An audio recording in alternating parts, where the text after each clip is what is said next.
नाज़रीन इकराम, अल्लाह के आखिरी नबी सल्लल्लाहु अलैहि वसल्लम तारीख़ इंसानी के सबसे जामे और अकमल इंसान हैं। आला इंसानियत के तमाम पहलू आपकी ज़िंदगी में अपने तमाम तर कमाल के साथ जमा हैं। आप नबी और रसूल होने के साथ साथ दाई, मुसले, मुदब्बिर, कायद, ख़तीब, अमीर रियासत, मुरब्बी, मुनसिफ, उस्ताद, मुर्शिद, अलगर्ज, ज़िंदगी और माशरे के हर पहलू के एतबार से रहनुमा हैं। यही वजह है कि आपकी हयात तैयबा में इंसानियत के हर पहलू के एतबार से मुकम्मल रहनुमाई मौजूद है। नाज़रीन इकराम, आइए हम अपने प्यारे नबी की ज़िंदगी पर नज़र डालते हैं और उनकी ज़िंदगी में होने वाले वाक़यात को सुनकर उन पर अमल पैरा होने की कोशिश करते हैं। नाज़रीन इकराम, बात करते हैं वजूद मुस्तफ़ा सल्लल्लाहु अलैहि वसल्लम की बरकतें क्या हैं। बीबी हलीमा रज़ियल्लाहु अन्हा आपकी बरकतों को यूँ बयान फरमाती हैं, मेरा कबीला बनी साद कहत में मुब्तला था। जब मैं आपको लेकर अपने कबीले में पहुंची तो कहत दूर हो गया। ज़मीन सरसब्ज, दरख्त फलदार और जानवर मोटे ताज़े हो गए। एक दिन मेरी पड़ोसन मुझसे बोली, ए हलीमा, तेरा घर सारी रात रोशन रहता है, इसकी क्या वजह है? मैंने कहा, ये रोशनी किसी चिराग की वजह से नहीं बल्कि हज़रत मोहम्मद सल्लल्लाहु अलैहि वसल्लम के नूरानी चेहरे की वजह से है। मेरे पास 7 बकरियां थीं। मैंने आपका मुबारक हाथ उन बकरियों पर फेरा तो इसकी बरकत से बकरियां इतना दूध देने लगीं कि एक दिन का दूध 40 दिन के लिए काफ़ी हो जाता था। इतना ही नहीं, मेरी बकरियों में भी इतनी बरकत हुई कि 7 से 700 हो गईं। कबीले वाले एक दिन मुझसे बोले, इनकी बरकतों से हमें भी हिस्सा दो। चुनाचे मैंने एक तालाब में आपके मुबारक पाँव डाले और कबीले की बकरियों को उस तालाब का पानी पिलाया तो उन बकरियों ने बच्चे पैदा किए और कौम उनके दूध से खुशहाल व मालदार हो गई। आपको लड़के खेलने के लिए बुलाते तो इरशाद फरमाते, मुझे खेलने के लिए पैदा नहीं किया गया। आप मेरे बच्चों के साथ जंगल जाते और बकरियां चराया करते थे। एक दिन मेरा बेटा मुझसे बोला, अम्मी जान, मोहम्मद सल्लल्लाहु अलैहि वसल्लम बड़ी शान वाले हैं। जिस जंगल में जाते हैं हरा भरा हो जाता है, धूप में एक बादल उन पर साया करता है, रेत पर आपके कदम के निशान नहीं पड़ता, पत्थर इनके पांव तले खमीर यानी गूंदे हुए आटे की तरह नरम हो जाता है और उस पर कदम का निशान बन जाता है। जंगल के जानवर आपके कदम चूमते हैं। नाज़रीन इकराम, हज़रत हलीमा रज़ियल्लाहु अन्हा और उनका ख़ानदान कदम कदम पर अल्लाह के आखिरी नबी सल्लल्लाहु अलैहि वसल्लम की बरकतों का मुशाहदा करता रहा, उनसे खूब फैज़ पाता रहा और अपना मुकद्दर संवारता रहा। देखते ही देखते 2 साल मुकम्मल हो गए। हज़रत हलीमा ने आपका दूध छुड़ा दिया और मुआहदे के मुताबिक आपको आपकी वालिदा हज़रत आमना रज़ियल्लाहु अन्हा के पास ले गईं। उन्होंने हस्ब तौफीक हज़रत हलीमा को इनाम कराम से नवाजा।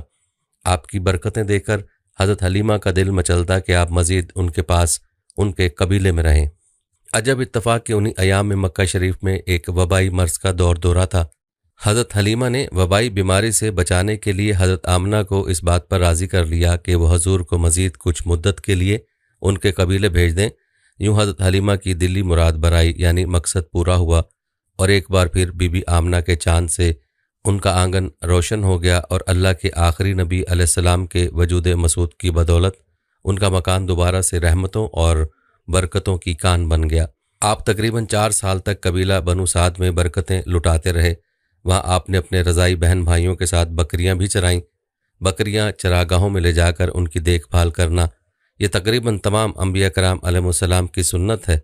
आपने अपने अमल से बचपन ही में एक खसलत नबूवत का इजहार फरमा दिया। कबीला बनु साद में जब पहला शक सदर हुआ, उससे घबरा कर हज़रत हलीमा आपको बीबी आमना के पास लाईं और उनके सुपुर्द कर दिया।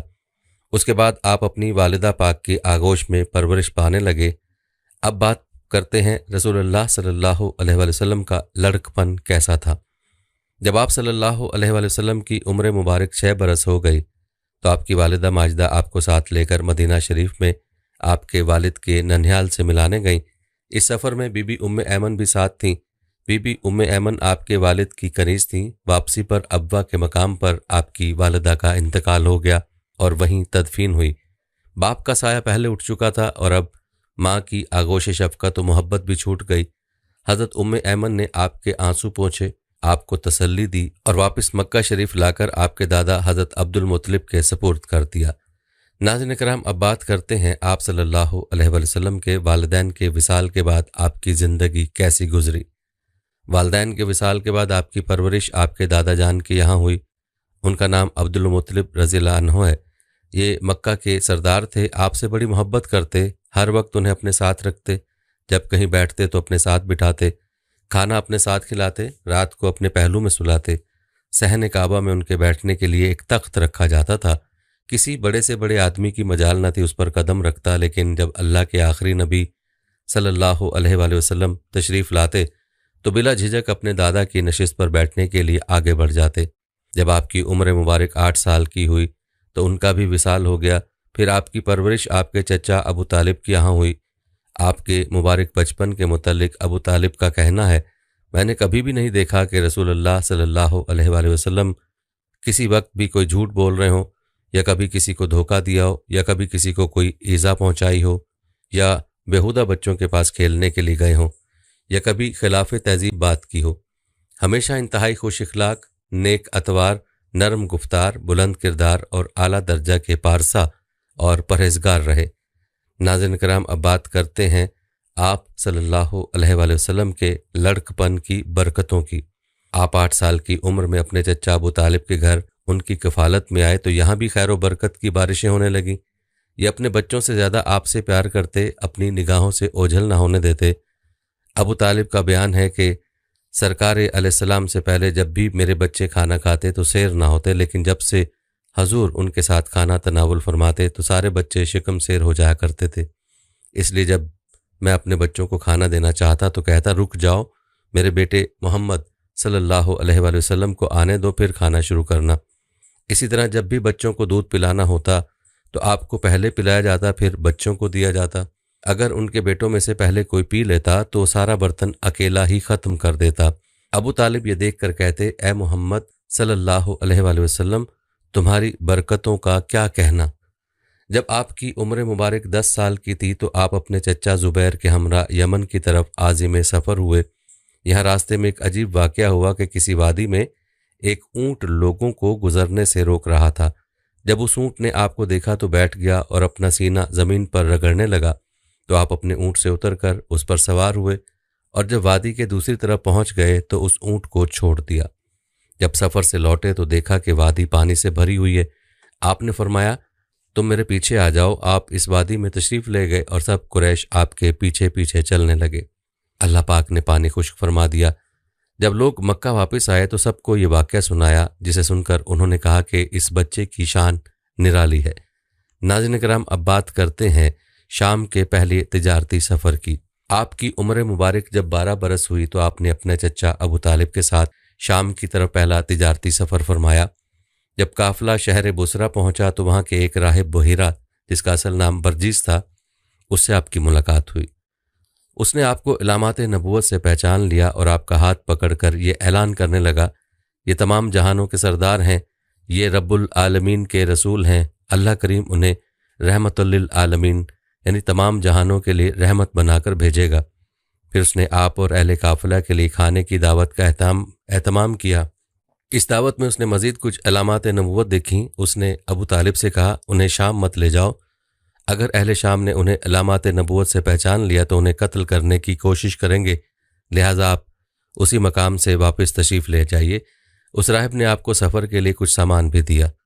नाज़रीन किराम, अल्लाह के आखिरी नबी सल्लल्लाहु अलैहि वसल्लम तिजारत की गर्ज से कई सफ़रों पर तशरीफ़ ले गए।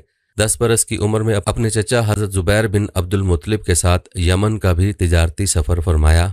आपने जो तिजारती सफ़र हज़रत खदीजा रज़ियल्लाहु अन्हा के लिए किए, उनमें से 2 सफ़र यमन की जानिब भी थे। चुनाचे रिवायत में है, हज़रत खदीजा ने आपको जुरश, यमन में एक मकाम है, की तरफ 2 बार तिजारत के लिए भेजा और उनमें से हर सफ़र एक ऊँटनी के एवज़ था। नाज़रीन किराम, अब बात करते हैं हिल्फुल फजूल में शिरकत की। शहर ज़ुबैद का एक शख्स अपना माल बेचने मक्का शहर में आया। आस बिन वाइल नाम के एक शख्स ने उससे माल खरीदा मगर कीमत न दी। उस ताजिर ने कुछ कबीलों से फरियाद की मगर किसी ने उसकी मदद न की। फिर ये शख्स जबले अबू कबीस पर चढ़ गया और सबसे फरियाद की। उस पर कुरैश के कुछ सुलह पसंद लोगों ने एक इस्लाही तहरीक चलाई। कुरैश के बड़े बड़े सरदार अब्दुल्ला बिन जदान के घर पर जमा हुए। वहाँ नबी करीम अलैहिस्सलाम के चचा ज़ुबैर बिन अब्दुल मुत्तलिब ने ये तजवीज़ पेश की कि हमें बाहमी मुआहदा करना चाहिए। चुनाचे कुरैश के सरदारों ने एक मुआहदा किया और पक्का इरादा कर लिया कि हम बेअमनी का खात्मा, मुसाफिरों की हिफाजत, गरीबों की इमदाद, मजलूम की हिमायत और जालिम का मुहासबा करेंगे। इस मुआहदे में आप भी शरीक हुए। ऐलान नबूवत के बाद भी आप इस मुआहदे में शिरकत पर मुसरत का इजहार करते और फरमाते, इस मुआहदे से मुझे इतनी खुशी हुई कि अगर इस मुआहदे के बदले में कोई मुझे सुर्ख रंग के ऊँट भी देता तो मुझे इतनी खुशी नहीं होती। आज भी अगर कोई मजलूम इस मुआहदे के तहत मुझे मदद के लिए पुकारे तो मैं उसकी मदद के लिए तैयार हूँ। इस मुआहदे को हिल्फुल फजूल के नाम से मौसूम किया गया। उसकी वजह यह है कि बहुत पहले मक्का में एक मुआहदा हुआ था। इस मुआहदे का सबब बनने वालों में सबका नाम फजल था। इसी वजह से इस मुआहदे का नाम हिल्फुल फजूल यानी उन चंद आदमियों का मुआहदा जिनके नाम फजल थे। नाज़रीन किराम, अब बात करते हैं रसूलुल्लाह सल्लल्लाहु अलैहि वसल्लम की जवानी की। दूसरा सफ़र शाम। जब आपकी उम्र मुबारक 25 साल हुई तो मक्का की फ़िज़ाओं में आपके लक़ब सादिक़ व अमीन हर तरफ गूंजने लगे। शहर मक्का के एक मुअज़्ज़िज़ और मालदार खातून थी जिनका नाम था खुदीजा। उन्हें ऐसे अमानतदार शख्स की ज़रूरत थी जो उनका माल मुल्क शाम लेकर जाए और वहाँ फ़रोख्त करके नफ़ा कमा कर लाए। आपकी अमानत और सदाकत की शोहरत जब हज़रत खदीजा तक पहुँची तो उन्होंने आपको पैगाम भेजा कि आप मेरा माल तिजारत मुल्क शाम लेकर जाएं। जो मुआवजा मैं दूसरों को देती हूँ आपको उसका दुगना दूंगी। आपने उनकी ये दरख्वास्त कबूल फरमा ली और तिजारत का सामान और माल लेकर मुल्क शाम रवाना हो गए। इस सफ़र में हज़रत खदीजा रज़ियल्लाहु अन्हा का ग़ुलाम मैसरा भी आपके साथ था जो आपकी खिदमत और दीगर ज़रूरियात पूरी करता था। एक बार फिर जब आप मुल्क शाम के मशहूर शहर बुसरा पहुँचे तो वहाँ नस्तूरा राहिब की इबादत गाह के करीब क़याम फरमाया। वह राहिब मैसरा को पहले से जानता था। इसी बुनियाद पर उसके पास आया और वह आपकी तरफ इशारा करके कहने लगा, ये कौन हैं जो इस दरख्त के नीचे उतरे हैं? मैसरा ने जवाब दिया, ये शहर मक्का के रहने वाले हैं, बनु हाशिम से ताल्लुक़ है, उनका नाम मोहम्मद है और लक़ब अमीन है। राहब कहने लगा, सिवाय नबी के आज तक इस दरख्त के नीचे कोई नहीं उतरा। फिर उसने पूछा, क्या उनकी आंखों में सुर्खी रहती है? मैसरा ने जवाब दिया, हाँ है और वो हर वक्त रहती है। ये सुनकर नस्तूरा कहने लगा, यही अल्लाह के आखिरी नबी हैं, मुझे इनमें वो तमाम निशानियां नज़र आ रही हैं जो तरैत व ज़ुबूर में पड़ी हैं। काश मैं उस वक्त ज़िंदा हूँ जब ये अपनी नबूवत का ऐलान फरमाएंगे। अगर मैं ज़िंदा रहा तो उनकी भरपूर मदद करूँगा और उनकी खिदमत में पूरी ज़िंदगी गुजार देता। ऐ मैसरा, मैं तुम्हें नसीहत करता हूँ कि कभी उनसे जुदा मत होना, उनकी खिदमत करते रहना, क्योंकि अल्लाह पाक ने उन्हें नबूवत का शर्फ अता फरमाया है। आप सामान तिजारत बेचकर जल्द वापस तशरीफ़ ले आए। जब आपका काफ़िला मक्का वापस पहुंचा तो उस वक्त हज़रत बीबी खदीजा मकान की छत पर बैठी हुई थीं।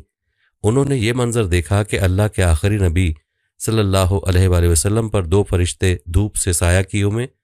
इस मंजर ने हज़रत खदीजा के दिल पर गहरा असर किया। कुछ दिन के बाद उन्होंने अपना ग़ुलाम मैसरा से इस बात का जिक्र किया तो मैसरा ने बताया कि मैं तो पूरे सफ़र में इसी तरह के मनाजिर देखता रहा हूँ। फिर मैसरा ने इस तवील सफ़र में आपकी सदाकत व दयानत, हुस्न सलूक व गमखारी, मामला फहमी और कारोबारी महारत के जो रूह परवर मनाजिर अपनी आँखों से देखे वो बयान किए। नस्तूरा राहिब जिस तरह आप पर फिदा हो गया था और आपके मुस्तकबिल के बारे पेश गोइयाँ की थीं ये बताया। ये सुनकर हज़रत खदीजा के दिल में आपके लिए अकीदत व मोहब्बत पैदा हो गई। नाज़रीन किराम, अब बात करते हैं कि हज़रत खदीजा से निकाह की। हज़रत खदीजा मक्का की मालदार और बहुत मोहतरम व मुअज़्ज़ज़ खातून थीं। आपका ताल्लुक़ कबीला कुरैश की शाख बनु असद बिन अब्दुल उज़्ज़ा से था। उनका सिलसिला नसब 3 वास्तों से रसूलुल्लाह सल्लल्लाहु अलैहि वसल्लम से मिलता है। अहले मक्का उन्हें उनकी पाक दामनी की वजह से ताहिरा यानी पाक बाज के लक़ब से याद करते थे। उनकी उम्र इस वक्त 40 साल हो चुकी थी। उन्होंने 2 शादियाँ की थीं और उनके दोनों शौहर इंतकाल कर गए थे। बड़े अमीर व कबीर अफराद ने उनको शादी के पैगामात भेजे, लेकिन उन्होंने तमाम पैगामात को वापस कर दिया और ये तय कर लिया था कि अब निकाह नहीं करेंगी। लेकिन आपके इखलाक, आदात, बरक़ात और हैरत अंगेज़ वाक़यात सुनकर उनका दिल आपसे निकाह की तरफ माइल हुआ। उन्होंने अल्लाह के आखिरी नबी सल्लल्लाहु अलैहि वसल्लम की फूफी हज़रत सफ़िया को बुलाया। हज़रत सफ़िया बीबी खुदीजा रज़ियल्लाहु अन्हा के भाई अवाम बिन खुवैलद की बीवी थीं। उन्हें बुलाकर उनसे आपके कुछ ज़ाती हालात के बारे में मालूमात लीं। फिर सफ़र शाम से वापसी के तकरीबन 3 माह बाद उन्होंने आपकी तरफ निकाह का पैगाम भेजा। इस रिश्ते को पसंद करने की वजह खुद हज़रत खदीजा यूँ बयान फरमाती हैं, मैंने आपके अच्छे इखलाक और आपकी सच्चाई की वजह से आपको पसंद किया। आपने इस दरख्वास्त को अपने ख़ानदान के बड़ों और अपने चचाओं के सामने रखा। उन्होंने ये रिश्ता मंजूर कर लिया। आपका निकाह हुआ जिसमें आपके चचा अबू तालिब ने खुतबा पढ़ा और अपने माल से 20 ऊँट हक महर मुकर्रर किया। हज़रत खदीजा तकरीबन 25 साल तक हजूर अलैहिस्सलाम की खिदमत में रहीं। उनकी ज़िंदगी में आपने कोई दूसरा निकाह नहीं फरमाया। रसूलुल्लाह सल्लल्लाहु अलैहि वसल्लम के एक फ़र्जंद हज़रत इब्राहीम रज़ियल्लाहु तआला अन्हु के सिवा बाकी सारी औलाद हज़रत खदीजा रज़ियल्लाहु अन्हा से हुई। हज़रत खदीजा ने अपनी सारी दौलत आपके कदमों में निसार कर दी और सारी उम्र आपकी खिदमत करते गुजारी। नाज़रीन किराम, अब बात करते हैं तामीर काबा में किरदार की। अल्लाह के आखिरी नबी सल्लल्लाहु अलैहि वसल्लम की उम्र मुबारक जब 35 बरस हुई तो ज़बरदस्त बारिश से हरम काबा में सैलाबी पानी आ गया। इससे काबा शरीफ की इमारत को काफ़ी नुकसान पहुंचा और उसका कुछ हिस्सा भी गिर गया। कुरैश ने तय किया कि मुकम्मल इमारत को तोड़कर फिर से काबा की एक मजबूत इमारत बनाई जाए जिसका दरवाज़ा भी बुलंद हो और उसकी छत भी। चुनाचे कुरैश ने मिलजुल कर इस काम को शुरू कर दिया। इस तामीर में आप भी शरीक हुए और पत्थर उठा उठा कर लाते रहे। मुख्तलिफ कबीलों ने काबा शरीफ की इमारत के मुख्तलिफ हिस्से आपस में तकसीम कर लिए, लेकिन जब हिजर अस्वद रखने का मरहला आया तो फितनों ने सर उठाना शुरू कर दिया। कबीलों का आपस में सख्त इख्तिलाफ हो गया। हर कबीले की ख्वाहिश थी कि हिजर अस्वद को नस्ब करने का एजाज़ उसे हासिल हो। अगर कोई कबीला इसमें रुकावट बने तो तलवार के ज़ोर से उसका रास्ता रोका जाए। 4 दिन इसी बात में गुजर गए कि हिजर अस्वद कौन नस्ब करेगा। एक बूढ़े शख्स ने इस झगड़े को टालने के लिए ये तजवीज़ पेश की कि कल जो शख्स सुबह सवेरे सबसे पहले हरम मक्का में दाखिल हो उसी से हम अपना फ़ैसला करवाएंगे। वो जो फ़ैसला दे सब कबाइल उसे तस्लीम करेंगे। इस बात पर तमाम कबाइल का इत्तफाक हो गया। खुदा की शान के सुबह को जो शख्स सबसे पहले हरम मक्का में दाखिल हुआ वो नबी करीम सल्लल्लाहु अलैहि वसल्लम ही थे। आपको देखते ही उनकी मुसरत की इंतहा न रही। सब कहने लगे ये अमीन है, ये जो भी फ़ैसला फरमाएंगे हम तस्लीम करेंगे। आपने इस झगड़े को कमाल दानिशमंदी का मुजाहरा करते हुए इस तरह ख़त्म किया कि फरमाया जो कबीले हिजर अस्वद रखने का तकाजा करते हैं वो अपना एक एक सरदार चुन लें। उन्होंने अपने अपने सरदार चुन लिए। फिर आपने अपनी चादर मुबारक को बिछाकर हिजर अस्वद को उस पर रखा और सरदारों से फरमाया कि वह सब मिलकर इस चादर को थाम कर हिजर अस्वद को उठाएं। सब ने ऐसा ही किया और जब हिजर अस्वद अपने मकाम तक पहुंच गया तो आपने बरकत वाले हाथों से उस मुकद्दस पत्थर को उठाकर उसकी जगह रख दिया। इस तरह आपकी हिकमत और दानिशमंदी से फितना व फसाद के शोले भी बुझ गए और सबके दिलों में मुसरत व शादमानी की लहर भी दौड़ गई। आप सल्लल्लाहु अलैहि वसल्लम की तमाम ज़िंदगी ऐलान नबूवत से पहले भी बेहतरीन इखलाक व आदात का मजमुआ थी। सच्चाई, दयानतदारी, वफादारी, वादे की पाबंदी, बड़ों की अजमत, छोटों से शफकत, कमज़ोरों से हमदर्दी, मेहरबानी और सखावत, दूसरों की खैर खाही, रहम दिली और नरमी, अलगर्ज, तमाम नेक बातों और अच्छी आदतों में आप बेमिसल व बेमिसाल थे। हिर्स, फरेब, झूठ, बदअहदी, शराबखोरी, नाच गाना, लूट मार, चोरी, फहश गोई वगैरह वगैरह जैसी बुरी आदतें जो ज़माने जाहलियत में बहुत आम थी, आपकी ज़ात गिरामी इन तमाम बातों से पाक व साफ रही। बल्कि आपकी शान यह है कि अरब के उस गिरे हुए मुआशरे में भी आपकी शराफत, अमानत, दयानत और सदाकत का दूर दूर तक शोहरा था। मक्का के लोगों के दिलों में आपके इखलाक की वजह से आपकी एक ख़ास इज्जत थी। आपकी उम्र मुबारक तकरीबन 40 साल हो गई, लेकिन जाहलियत के तमाम यह बेहुदा, मुशरिका और जहलाना कामों से आपका दामन पाक रहा। शहर मक्का जहाँ बुत परस्ती ऐसी आम थी कि खुद खान काबा में 360 बुत मौजूद थे जिनकी पूजा होती थी। आपने कभी उन बुतों के आगे सर नहीं झुकाया। आपकी गुजारी हुई इस जिंदगी का कमाल था कि ऐलान नबूवत के बाद आपके दुश्मनों ने बड़ी कोशिश की कि कोई छोटा सा ऐब आपकी ज़िंदगी के किसी दौर में मिल जाए, कोई कमज़ोर बात आपकी अब तक की ज़िंदगी में साबित हो जाए तो उसे सामने लाकर आपकी इज़्ज़त व वक़ार पर हमला किया जाए और आपको लोगों के सामने कमतर साबित किया जाए। मगर आपके हज़ारों दुश्मन सोचते सोचते थक गए, लेकिन कोई एक भी ऐसा वाक़या नहीं मिल सका जिसे आपके किरदार पर उंगली उठाते। इसलिए जैसे ही आपने ऐलान नबूवत फरमाया, खुशबख्त लोग आपका कलमा पढ़कर दिलो जान आप पर कुर्बान करने लगे। नाज़रीन किराम, अब बात करते हैं गारे हिरा में इबादत की। जब आपकी उम्र 40 साल की हुई तो आपकी ज़ात अक़दस में एक नया इनकलाब पैदा हो गया। मोहब्बत इलाही और इबादत इलाही का ज़ौक़ आपकी मक्की ज़िंदगी की मसरूफियात से निकाल कर एक गार में ले गया। वहाँ आप अकेले रहकर अल्लाह करीम की इबादत में मगन रहते। काबा शरीफ से थोड़ी दूर भी परवा के गार हिरा में कई कई दिनों का खाना पानी लेकर तशरीफ़ ले जाते और गार के पुरसकून माहौल में इबादत और गौर व फिक्र में मसरूफ़ रहा करते थे। जब खाना पानी ख़त्म होता तो कभी खुद घर पर आकर ले जाते और कभी हज़रत खदीजा रज़ियल्लाहु अन्हा वहाँ पहुँचा दिया करती। आज भी ये नूरानी गार अपनी असली हालत में मौजूद है। नाज़रीन किराम, अब बात करते हैं इब्तिदाई वही और ऐलान नबूवत की। वही की इब्तिदा सच्चे ख्वाबों से हुई। आप रात को ख्वाब की हालत में जो ख्वाब देखते, बाद में उसकी ताबीर यूं वाज़ेह हो जाती जैसे दिन का उजाला और सूरज की रोशनी। 6 माह इसी तरह गुजर गए। रमज़ान के मुबारक महीने में जब आप मामूल के मुताबिक गार हिरा की तन्हाइयों में गोशा नशी थे, एक रात तमाम फरिश्तों के सरदार हज़रत जिब्राइल अमीन अलैहिस्सलाम ने रब का पहला रूह परवर पैगाम बसूरत वही आप तक पहुँचाया। फिर कुछ अरसा वही नाजिल होने का सिलसिला बंद रहा। कुछ अरसे बाद आप कहीं जा रहे थे कि किसी ने या मोहम्मद कहकर आपको पुकारा। आपने आसमान की तरफ नज़र उठाकर देखा तो हज़रत जिब्राइल जो गार में आए थे अब ज़मीन व आसमान के दरमियान एक कुर्सी पर बैठे हैं। आप पर फिर खौफ तारी हो गया। आप घर आए, कंबल ओढ़ कर लेट गए। उस वक्त ये आयत करीमा नाजिल हुई जिसका तर्जुमा है, ए चादर ओढ़ने वाले खड़े हो जाओ, फिर डर सुनाओ और अपने रब ही की बड़ाई बयान करो और अपने कपड़े पाक रखो और गंदगी से दूर रहो। सूरह मुदस्सिर में अपने रब का यह हुक्म मिलते ही आपने हक का अलम बुलंद करने और आलम को नूर तौहीद से मुनव्वर करने का पक्का इरादा फरमा लिया। उसके बाद तबलीग इस्लाम का दौर शुरू हुआ। तो नाज़रीन इकराम, अब बात करते हैं तबलीग इस्लाम के आगाज़ और पहले मरहले की। अल्लाह के आखिरी नबी सल्लल्लाहु अलैहि वसल्लम ने सबसे पहले खुफिया तौर पर उन लोगों को दावत इस्लाम दी जिन पर आपको एतमाद भी था और जो आपके हालात से वाकिफ़ थे।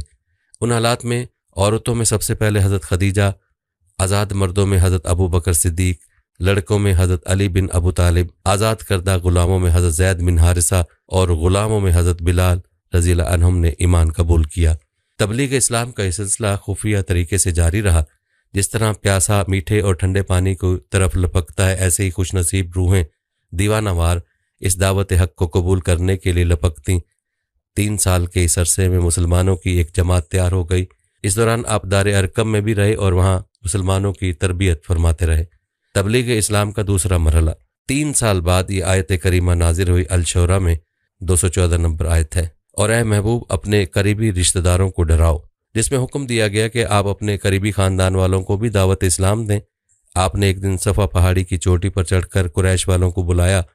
कबीला कुरैश के तमाम लोग जमा हो गए तो अल्लाह के आखिरी नबी सल्लल्लाहु अलैहि वसल्लम ने फरमाया, ए मेरी कौम, अगर मैं तुम लोगों से ये कहूँ कि इस पहाड़ के पीछे एक लश्कर छुपा हुआ है जो तुम पर हमला करने वाला है, तो क्या तुम लोग मेरी बात का यकीन कर लोगे? तो सब ने एक ज़बान होकर कहा, हाँ हाँ, हम आपकी बात का यकीन कर लेंगे, क्योंकि हमने आपको हमेशा सच्चा और अमीन ही पाया है। आपने फरमाया, तो फिर मैं ये कहता हूँ कि मैं तुम लोगों को अज़ाब इलाही से डरा रहा हूँ, और अगर तुम लोग ईमान ना लाओगे तो तुम पर अल्लाह पाक का अज़ाब आएगा। ये सुनकर तमाम कुरैश नाराज़ होकर चले गए। उनमें आपका चचा अबू लहब भी था। वो आपकी शान में बदजुबानी करने लगा। आपने तो इस गुस्ताखी का कोई जवाब न दिया, लेकिन आपके रब ने उसकी मजम्मत में कुरान पाक की एक मुकम्मल सूरत नाजिल फरमाई। तबलीग इस्लाम का तीसरा मरहला। ऐलान नबूवत के चौथे साल सूरह हिजर की ये आयत नाजिल हुई, बस वो बात ऐलानिया कह दो जिसका आपको हुक्म दिया जा रहा है और मुशरिकों से मुंह फेर लो। जिसमें अल्लाह पाक ने हुक्म फरमाया कि खुल्लम खुल्ला सबको दीन की तबलीग फरमाइए। उसके बाद रसूल करीम सल्लल्लाहु अलैहि वसल्लम ऐलानिया तौर पर दीन इस्लाम की तबलीग फरमाने लगे और शिर्क व बुत परस्ती की खुल्लम खुल्ला बुराई बयान फरमाने लगे।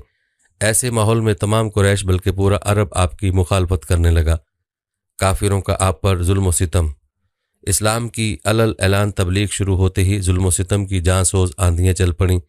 कुफार मक्का बनु हाशिम के इंतकाम और जंग के ख़तरे की वजह से अल्लाह के आखिरी नबी सल्लल्लाहु अलैहि वसल्लम को शहीद तो न कर सके, लेकिन जितना हो सका उन्होंने जुल्म व सितम के पहाड़ तोड़े। आपको काहन, जादूगर, पागल, दीवाना कहते और आपकी शान अज़मत निशान में गुस्ताखाना जुमले बकते, फप्तियाँ कसते, कभी कूड़ा क्रिकेट उछालते तो कभी दरवाज़ा रहमत पर जानवरों का खून डालते, कभी रास्तों में कांटे बिछाते तो कभी बदन अनवर को निशाना बनाते। एक दफ़ा जब आप हरम काबा में सजदा कर रहे थे तो इसी हालत में अकबा नामी एक काफिर ने मुबारक पीठ पर बच्चादान यानी वो खाल जिसमें ऊँटनी का बच्चा लिपटा हुआ होता है रख दिया। काफिर ये मंजर देखकर हंसने लगे और खुशी से बाउले हो रहे थे। फिर हज़रत बीबी फातिमा रज़ियल्लाहु अन्हा तशरीफ़ लाईं और उस बच्चादान को वहाँ से हटाया। एक बार रसूल रहमत शफ़क़त सल्लल्लाहु अलैहि वसल्लम हरम काबा में नमाज पढ़ रहे थे कि अकबा नामी एक काफिर ने आपके गले में चादर का फंडा डालकर इस जोर से खींचा कि आपका दम घुटने लगा। हज़रत अबू बकर सिद्दीक़ रज़ियल्लाहु तआला अन्हु ये मंजर देखकर आगे बढ़े और उस काफिर को धक्का देकर हटाया। बाद में काफिरों ने हज़रत अबू बकर सिद्दीक़ रज़ियल्लाहु तआला अन्हु पर भी तशद्दुद किया। नाज़रीन किराम, अब बात करते हैं सहाबा किराम पर काफिरों का जुल्म व सितम। अल्लाह के आखिरी नबी सल्लल्लाहु अलैहि वसल्लम के साथ साथ काफिरों ने सहाबा किराम पर भी जुल्म व सितम के पहाड़ तोड़े। एक दफ़ा हज़रत अबू बकर सिद्दीक़ रज़ियल्लाहु तआला अन्हु ने हरम काबा में खुतबा देना शुरू किया। ये देखकर मुशरिकीन व कुफार मुसलमानों पर टूट पड़े।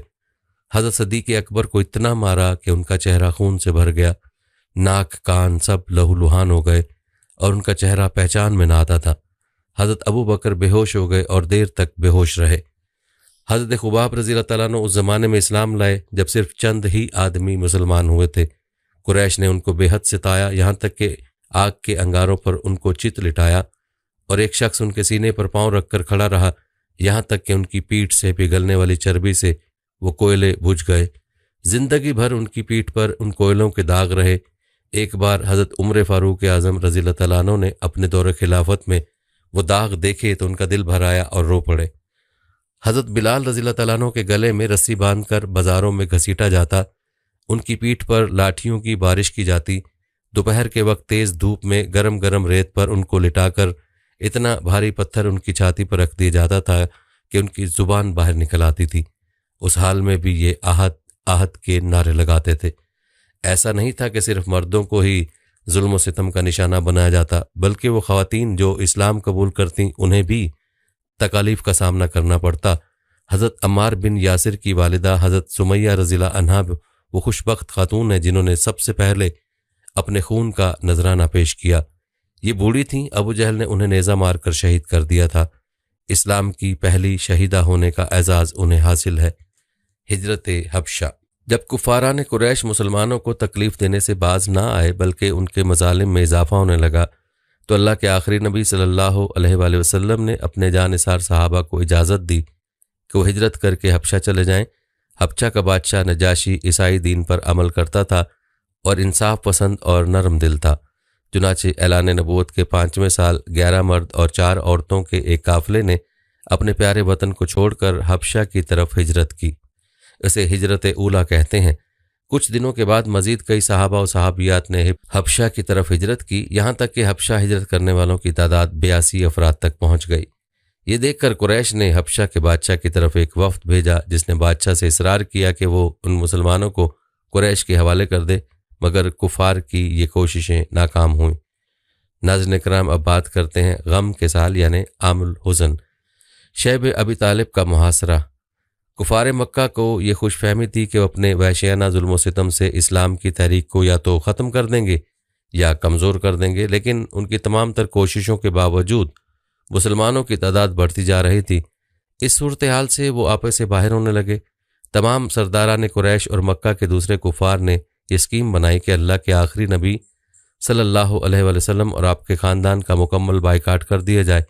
चुनाचे इस तजवीज़ के मुताबिक तमाम कबाइल कुरैश ने यह मुआहदा किया कि जब तक बनी हाशिम के ख़ानदान वाले हजूर अलैहिस्सलाम को हमारे हवाले ना कर दें, कोई शख्स बनु हाशिम के ख़ानदान से शादी ब्याह ना करे, कोई शख्स उन लोगों के हाथ किसी किस्म की खरीदो फरोख्त ना करे, कोई शख्स उन लोगों से मेल जोल सलाम कलाम और मुलाकात ना करे, कोई शख्स उन लोगों के पास खाने पीने का कोई सामान न जाने दे।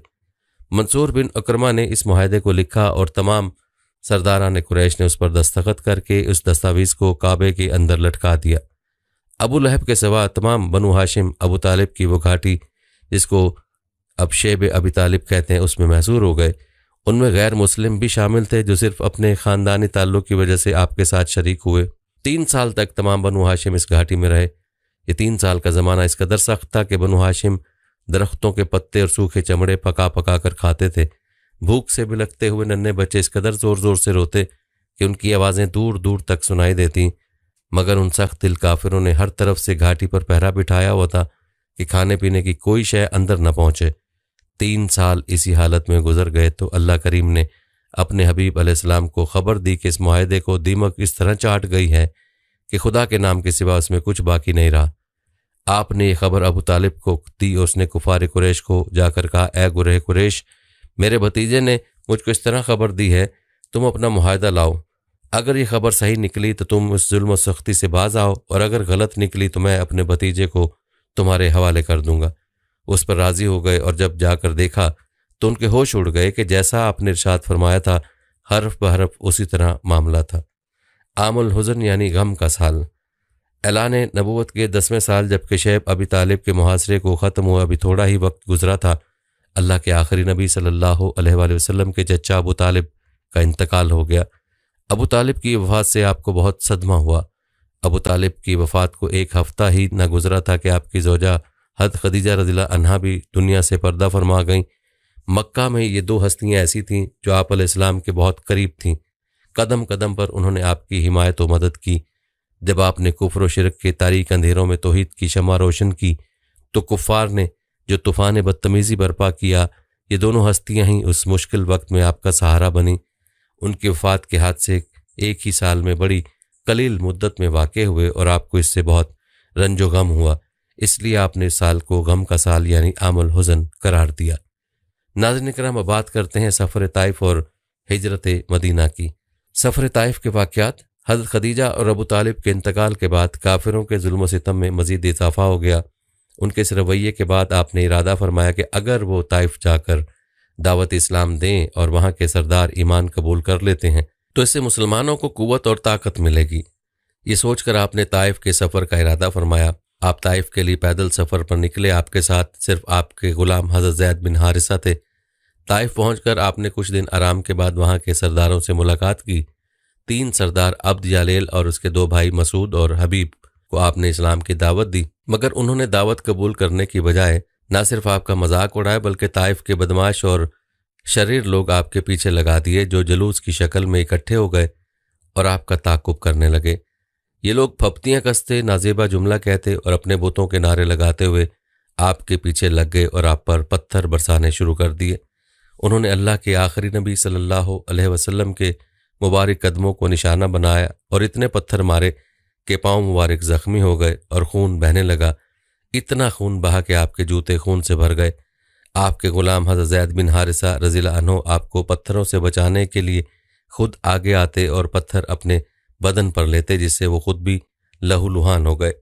जब आप दर्द की शिद्दत की वजह से बैठ जाते तो कोई शरीर आगे बढ़ता और बड़ी बेदर्दी से आपको झटका देकर खड़ा कर देता और चलने पर मजबूर करता।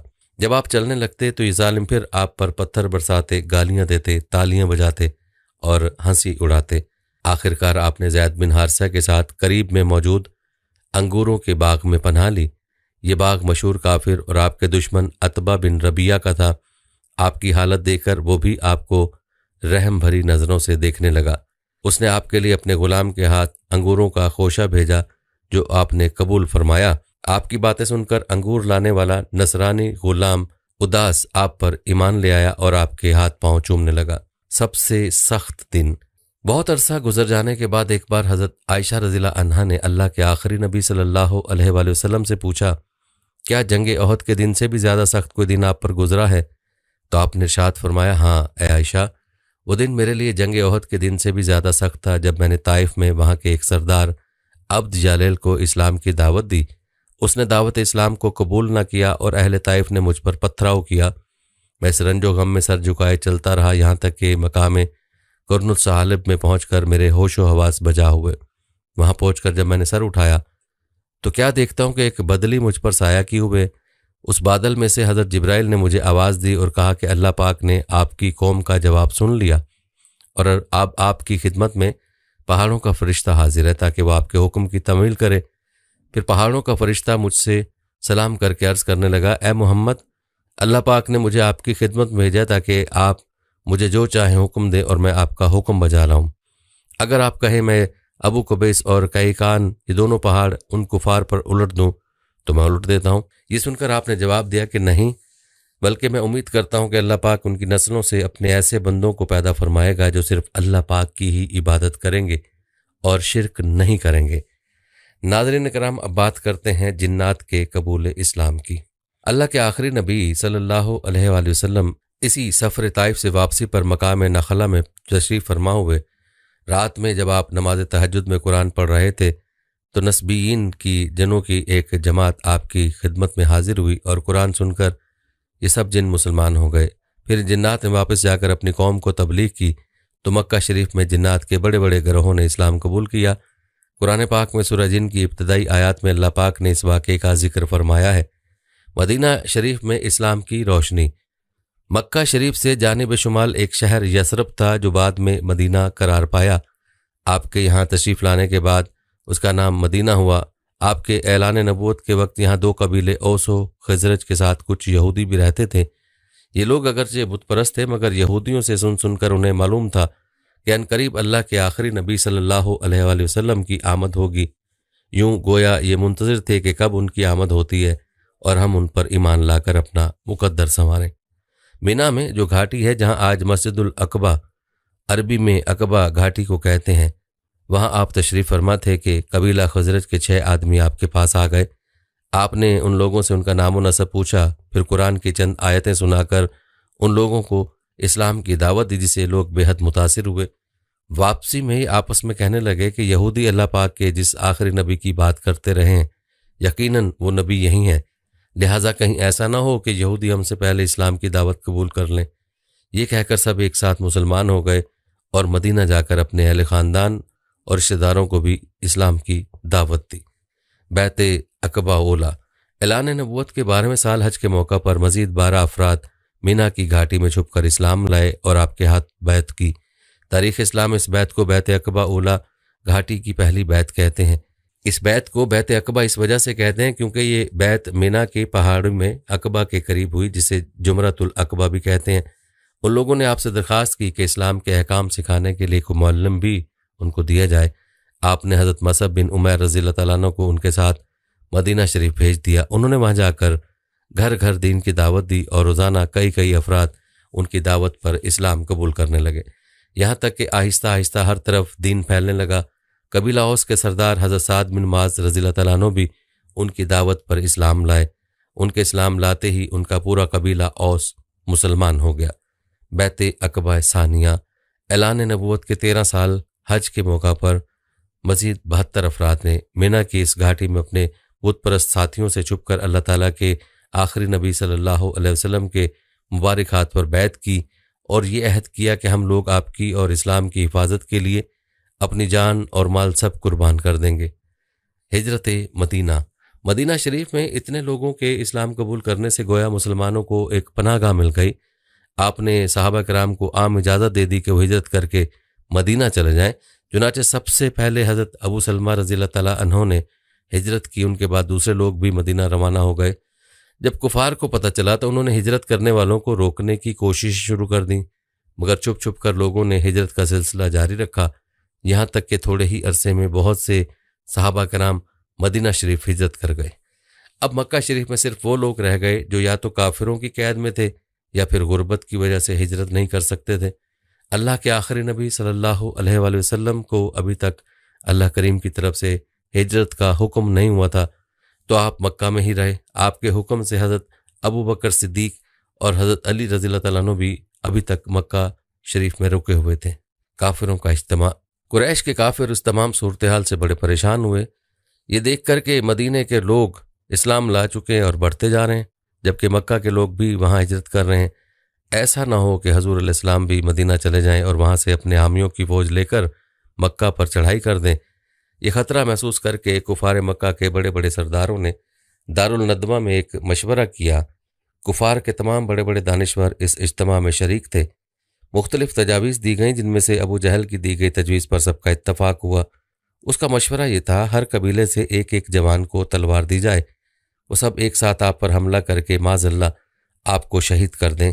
तमाम कबाइल के लोग इसमें शरीक होंगे तो बनु हाशिम किसी से भी जंग ना कर सकेगा और खून बहा लेने पर राज़ी हो जाएगा।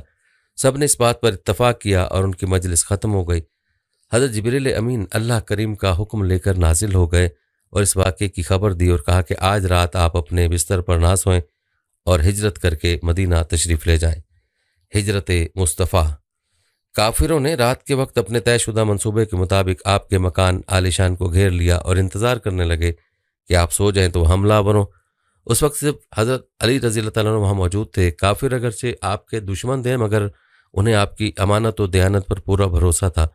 यही वजह थी कि वो अपनी अमानतें आपके पास रखवाते थे। उस वक्त भी कई अमानतें आपके मकान आलिशान में मौजूद थीं। अल्लाह के आखिरी नबी सल्लल्लाहु अलैहि वसल्लम ने हज़रत अली से फरमाया, तुम मेरी चादर ओढ़कर मेरे बिस्तर पर सो जाओ। मेरे चले जाने के बाद ये तमाम अमानतें उनके मालिकों को सौंप कर तुम भी मदीने चले आना। आपने खाक की एक मुट्ठी ली और उस पर सूरह यासीन शरीफ की इब्तदाई कुछ आयात तिलावत फरमा कर वो खाक कुफार की तरफ फेंक दी और इस मजमे में से साफ निकल गए। किसी ने भी आपको न पहचाना। फिर आप हज़रत अबू बकर सिद्दीक रज़ी अल्लाह तआला अन्हु के साथ गारे सौर पहुँचे और 3 दिन और 3 रातें वहाँ क़याम फरमाया। उसके बाद आप मदीना शरीफ तशरीफ़ ले गए। मदीना की खातीन और बच्चों तक की ज़बानों पर आपकी आमद का जिक्र होता। मक्का शरीफ से मदीना की मुसाफत अमूमन 12 दिन में तय होती थी। ये दिन तो उन्होंने इंतज़ार करते हुए गुजार दिए। उसके बाद उनसे रहा न गया और वो अपने शौक़ की तकमील के लिए बेकरार होकर इज्तमाई शक्ल में अपने आका के इस्तकबाल के लिए मदीने से बाहर एक मैदान में जमा हो जाते और जब धूप तेज़ हो जाती तो हसरत के साथ अपने घरों को वापस लौट जाते। हर नए दिन उनका यही मामूल था कि नए अज़्म व यकीन के साथ आते और रास्ते में सरापा शौक़ बनकर इस्तकबाल के लिए खड़े हो जाते। एक दिन अपने मामूल के मुताबिक अहले मदीना आपकी राह देखकर वापस जा चुके थे। अचानक एक यहूदी ने अपना किला से देखा कि कुछ अफराद का काफिला आ रहा है तो समझ गया और उसने ज़ोर से पुकार कर कहा, ए मदीना वालों, तुम जिसका रोज़ाना इंतज़ार करते थे वो कारवान रहमत आ गया। ये सुनकर तमाम अंसार बदन पर हथियार सजाकर खुशी के आलम में अल्लाह के आखिरी नबी सल्लल्लाहु अलैहि वसल्लम का इस्तकबाल करने के लिए अपने घरों से निकल पड़े। मदीना शरीफ से 3 मील के फासले पर जहां आज मस्जिद गुबा है, आका करीम अलैहिस्सलाम वहां 12 रबीउल अव्वल को तशरीफ़ लाए और कबीला अमर बिन औफ वो खुशबख्त कबीला था जिसे सरकार दो आलम सल्लल्लाहु अलैहि वसल्लम ने सबसे पहले अपनी मेज़बानी का शरफ बख्शा। इस कबीले के एक सरदार हज़रत कुलसूम बिन हिदम रज़ी अल्लाह तआला अन्हु के मकान में आपने क़याम फरमाया। अक्सर सहाबा कराम जो पहले हिजरत करके मदीना मुनव्वरा आए थे वो लोग भी उस मकान में ठहरे हुए थे। हज़रत अली रज़ी अल्लाह तआला अन्हु भी कुरैश की अमानतें लौटाकर कुछ दिन बाद मक्का से चल पड़े थे और वो भी उसी मकान में क़याम फरमा हुए। नाज़रीन किराम, अब बात करते हैं मस्जिद कबा की तामीर और जुम्मा की इब्तिदा की। अल्लाह के आखिरी नबी से पहला काम ये फरमाया कि वहाँ मस्जिद तामीर फरमाई। हज़रत कुलसूम बिन हिदम रज़ी अल्लाह तआला अन्हु की एक नकारा ज़मीन थी जहाँ खजूरें खुश्क की जाती थीं। आपने वो ज़मीन लेकर वहाँ मस्जिद की बुनियाद रखी। ये मस्जिद आज भी मस्जिद कुबा के नाम से मशहूर है। 2 हफ्तों से कुछ ज़ायद यहाँ रहकर आप शहर मदीना की तरफ रवाना हुए। रास्ते में कबीला बनी सालिम की मस्जिद से पहले जुमा अदा फरमाया, फिर आप शहर मदीना तशरीफ़ लाए। रास्ते में कबीला बनी सालिम की मस्जिद में पहला जुमा अदा फरमाया, फिर आप शहर मदीना तशरीफ़ लाए। नाज़रीन किराम, अब बात करते हैं मदीना शरीफ में क़याम की। अल्लाह के आखिरी नबी सल्लल्लाहु अलैहि वसल्लम जब कुबा से मदीना तशरीफ़ लाए तो कई अंसारी साहबा ने अर्ज़ की, हमारे यहाँ क़याम फरमाएं, मगर आप इरशाद फरमाते कि जिस जगह खुदा को मंजूर होगा उसी जगह मेरी ऊँटनी बैठ जाएगी। जहाँ आज मस्जिद नबवी है यहाँ पर आपकी सवारी बैठी। उसी के करीब हज़रत अबू अयूब अंसारी रज़ी अल्लाह तआला अन्हु का मकान था।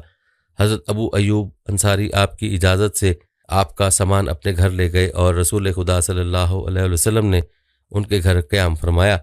7 महीने तक हज़रत अबू अयूब अंसारी रज़ी अल्लाह तआला अन्हु ने आपकी मेज़बानी का शर्फ हासिल किया। जब मस्जिद नबवी और उसके आसपास के हुजरे तैयार हो गए तो आप अपनी अज़वाज के साथ वहाँ क़याम फरमा हुए। मस्जिद नबवी की तामीर। मदीना शरीफ में कोई ऐसी जगह नहीं थी जहाँ मुसलमान बाजमात नमाज पढ़ सकें, इसलिए मस्जिद की तामीर वहाँ बहुत ज़रूरी थी। अल्लाह के आखिरी नबी सल्लल्लाहु अलैहि वसल्लम की क़यामगाह के करीब ही बनु नजार का एक बाग था। उसकी ज़मीन असल में 2 यतीमों की थी। आपने उन दोनों यतीम बच्चों को बुलाया। उन्होंने ज़मीन मस्जिद के लिए नज़र करनी चाहिए मगर अल्लाह के आखिरी नबी सल्लल्लाहु अलैहि वसल्लम ने उसे पसंद नहीं फरमाया और हज़रत अबू बकर सिद्दीक रज़ी अल्लाह तआला अन्हु के माल से आपने उसकी कीमत अदा फरमाई। ज़मीन हमवार करके खुद आपने अपने दस्ते मुबारक से मस्जिद की बुनियाद डाली और कच्ची ईंटों की दीवार और खजूर के सतूनों पर खजूर की पत्तियों से छत बनाई जो बारिश में टपकती थी। उस मस्जिद की तामीर में सहाबा कराम रज़ियल्लाहु अन्हुम के साथ खुद रसूलुल्लाह सल्लल्लाहु अलैहि वसल्लम भी ईंटें उठा उठा कर लाते थे। यहीं पर अजान की इब्तिदा हुई। शुरू में हज़रत बिलाल हबशी रज़ियल्लाहु तआला अन्हु मुसलमानों को नमाज के लिए बुलाया करते थे। फिर हज़रत अब्दुल्ला बिन ज़ैद अंसारी और दीगर सहाबा रज़ियल्लाहु अन्हुम ने ख्वाब में अजान के अल्फाज सुने। आपके हुक्म से हज़रत अब्दुल्ला बिन ज़ैद ने वो अल्फाज हज़रत बिलाल को सिखाए और वो अजान देने लगे। उसी दिन से शरई अजान का तरीका शुरू हुआ जो आज तक जारी है और क़यामत तक जारी रहेगा। नाज़रीन कराम, अब बात करते हैं अंसार व मुहाजिर भाई भाई की। उस वक्त तक मदीना शरीफ में मुहाजिरीन की तादाद 45 या 50 थी। हाल उनका यह था कि बेसर समानी थी। एलो याल माल असबाब सब मक्का में रह गए थे। अंसार ने अगरचे उनकी बड़ी मेहमान नवाजी की थी, लेकिन मुहाजिरीन देर तक दूसरों के सहारे ज़िंदगी गुजारना पसंद नहीं करते थे। इसलिए अल्लाह के आखिरी नबी सल्लल्लाहु अलैहि वसल्लम ने उसका यह हल निकाला कि मुहाजिरीन और अंसार के दरमियान रिश्ता अखुवत कायम करके उन्हें आपस में भाई भाई बना दिया जाए ताकि ये आपस में एक दूसरे के मददगार बन जाए। चुनांचे मस्जिद नबवी की तामीर के बाद एक दिन हजूर अलैहिस्सलाम ने हज़रत अनस बिन मालिक रज़ियल्लाहु तआला अन्हु के मकान में अंसार मुहाजिरीन सहाबा को जमा फरमाया। आपने अंसार को मुखातिब करके फरमाया कि ये मुहाजिरीन तुम्हारे भाई हैं। फिर मुहाजिरीन और अंसार में से दो दो लोगों को बुलाकर फरमाते गए कि ये और तुम भाई भाई हो। आपके इरशाद फरमाते ही रिश्ता अखुवत बिल्कुल हकीकी भाई जैसा रिश्ता हो गया। चुनांचे अंसार ने अपने मुहाजिर भाइयों को साथ ले जाकर अपने घर की एक एक चीज़ सामने लाकर रख दी और कह दिया कि आप हमारे भाई हैं, इसलिए हमारे घरों का सामान भी आधा आपका हुआ और आधा हमारा। नाज़रीन कराम, अब बात करते हैं किबले की तब्दीली की। अल्लाह के आखिरी नबी जब तक मक्का में रहे काबा शरीफ की तरफ मुँह करके नमाज पढ़ते रहे। हिजरत के बाद आप मदीना शरीफ में हुक्म इलाही से सब नमाजों में बैतुल मक़दस को किबला बनाते। इसी तरह 16 या 17 महीने गुजर गए। आपके दिल में ही तमन्ना थी कि काबा ही को किबला बनाया जाए। चुनांचे एक दिन अल्लाह के आखिरी नबी सल्लल्लाहु अलैहि वसल्लम कबीला बनी सलमा की मस्जिद में नमाज पढ़ा रहे थे कि हालत नमाज ही में ये वही नाजिल हुई। हम देख रहे हैं बार बार आपका आसमान की तरफ मुँह करना, तो हम ज़रूर आपको फेर देंगे उस किबले की तरफ जिसमें आपकी खुशी है। तो अभी आप फेर दीजिए अपना चेहरा मस्जिद हराम की तरफ। रसूल करीम सल्लल्लाहु अलैहि वसल्लम ने नमाज ही में अपना चेहरा बैतुल मुक़द्दस से फेर कर खाना काबा की तरफ कर लिया और तमाम मुक्तदियों ने भी आपकी पैरवी की। इस मस्जिद को जहाँ ये वाक़या पेश आया है मस्जिद क़िबलतैन कहते हैं और आज भी ये मस्जिद और इसके दोनों महराब मौजूद हैं। ये मस्जिद शहर मदीना से तकरीबन 2 किलोमीटर दूर शुमाल मगरिब की तरफ वाक़ है। इसी वाक़े को तहवील किबला कहते हैं। तहवील किबला से यहूदियों और मुनाफिकीन के घरों को बहुत तकालीफ हुई। नाज़रीन कराम, अब बात करते हैं काफिरों की साजिशें और मुसलमानों के इक़दामात की। मुसलमान जब हिजरत करके मदीना आ गए और अब चाहिए तो ये था कि मक्का के कुफार अब इत्मीनान से बैठे रहते, मगर उनका गुस्सा मज़ीद बढ़ गया। अब ये लोग अपने अहले मदीना के भी दुश्मन हो गए। अंसार के रईस अब्दुल्ला बिन उबई के पास उन्होंने ख़त लिखा कि तुम मुसलमानों को मदीना से निकाल दो या तुम उनको कत्ल कर दो, वरना हम तुम पर हमला करके तुम्हें अपनी तलवारों का मज़ा चखाएंगे। इसी तरह कबीला औस के सरदार जब उम्रा करने मक्के गए तो उन्हें भी मक्का के काफिरों ने धमकियाँ दी। काफिरों ने सिर्फ धमकियों पर ही बस नहीं किया बल्कि मदीना शरीफ पर हमले के बाद बाकायदा तैयारियाँ शुरू कर दी। उन्होंने तमाम कबाइल में ये बात पहुँचा दी कि हम मदीना पर हमला करके मुसलमानों को ख़त्म कर देंगे। इन हालात की वजह से मुसलमानों को अपनी हिफाजत के लिए कुछ ना कुछ करना ज़रूरी हो गया था। अल्लाह के आखिरी नबी सल्लल्लाहु अलैहि वसल्लम अब तक हुक्म इलाही के मुताबिक सिर्फ दलाइल और नसीहत से दूसरों की दीन की दावत देते रहे और काफिरों से मिलने वाली एज़ाओं पर सब्र का मुजाहरा फरमाते रहे। लेकिन हिजरत के बाद जब सारा अरब और यहूदी मुसलमानों के दुश्मन हो गए और उन्हें मिटाने के लिए तरह तरह की साजिशें करनी शुरू कर दी, तो अल्लाह करीम ने मुसलमानों को ये इजाज़त दी कि जो लोग जंग की इब्तिदा करें तुम भी उनसे जंग कर सकते हो। इन हालात में आका करीम अलैहिस्सलाम ने 2 बातों की तरफ तवज्जो फरमाई। अहले मक्का की जो तिजारती काफ़िले शाम जाते थे उन्हें रोका जाए और ये रास्ता बंद किया जाए ताकि वो लोग सुलह पर राज़ी हों।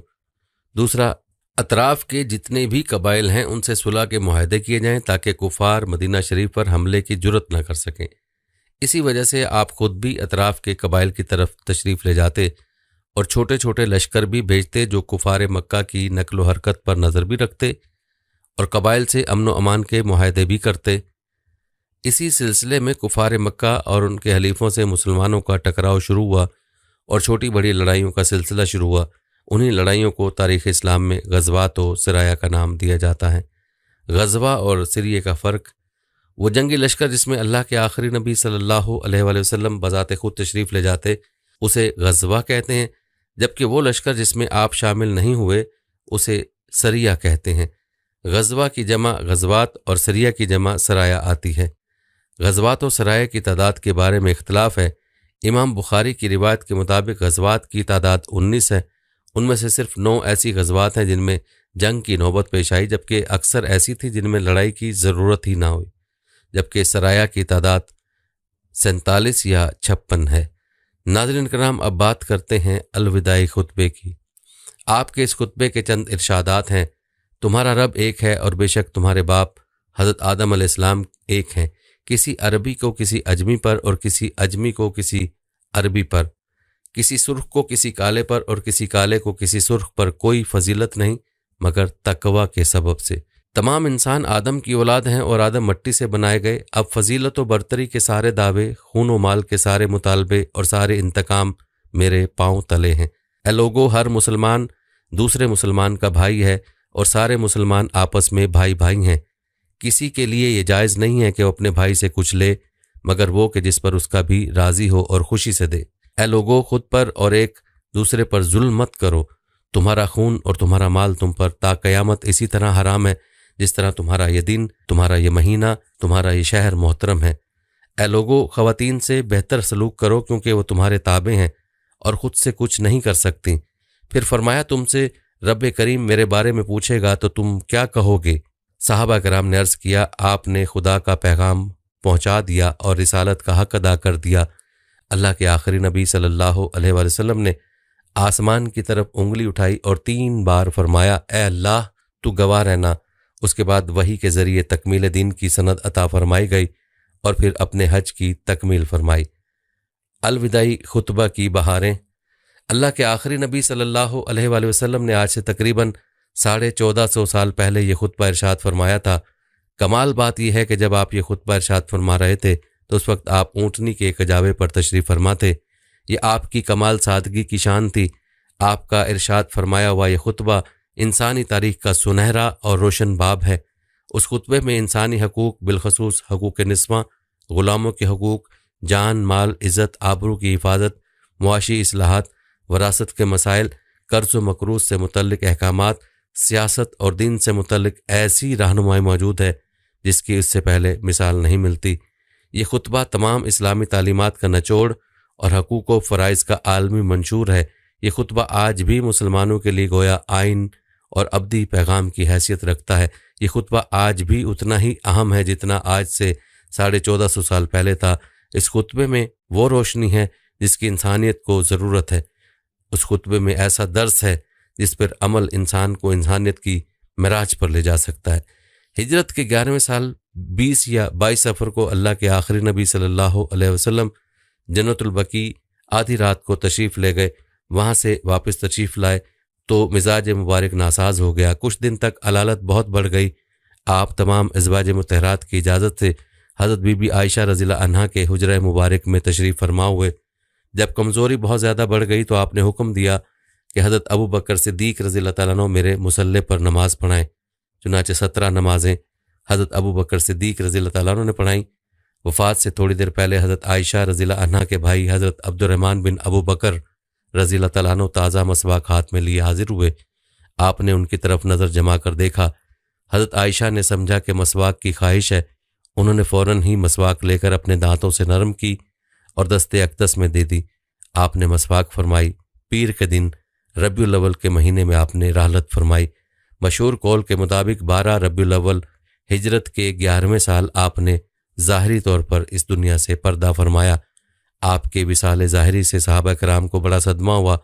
आपकी वसीयत के मुताबिक आपके अहले बैत व अहले ख़ानदान ने आपकी तजीज़ व तकवीन की खिदमत अंजाम दी। आपका जनाज़ा मुबारका हुजरा शरीफ के अंदर ही रहा। हज़रत अब्बास रज़ियल्लाहु तआला अन्हु ने नबी अलैहिस्सलाम की नमाज जनाजा अदा करने की तफसील यूँ बयान फरमाई कि जब अल्लाह के आखिरी नबी सल्लल्लाहु अलैहि वसल्लम विसाल फरमा गए तो मर्द दाखिल हुए और उन्होंने बग़ैर इमाम के इनफरादी तौर पर सलातो सलाम पढ़ा।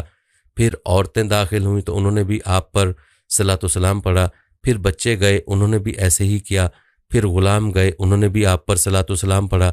किसी ने भी आप पर इमामत न करवाई। शुरू में सहाबा कराम अलैहिर्रज़्वान में इख्तलाफ हुआ कि आका करीम सल्लल्लाहु अलैहि वसल्लम को कहाँ दफन किया जाए। इस मौके पर हज़रत अबू बकर सिद्दीक़ रज़ियल्लाहु तआला अन्हु ने फरमाया कि मैंने रसूल खुदा सल्लल्लाहु अलैहि वसल्लम से ये सुना है कि हर नबी अपनी वफ़ात के बाद उसी जगह दफन किया जाता है जिस जगह उसकी वफ़ात हुई हो। इस हदीस को सुनकर लोगों ने उसी जगह हुजरा आयशा में आपकी कब्र तैयार की और आप उसी में मदफून हुए। हज़रत अबू तलहा अंसारी ने बगली कब्र शरीफ तैयार की। हज़रत अली, हज़रत फ़ज़ल बिन अब्बास, हज़रत कसम बिन अब्बास और हज़रत अब्बास रज़ियल्लाहु अन्हुम अजमीन ने जिस्म अक़दस को कब्र मुनव्वर में उतारा।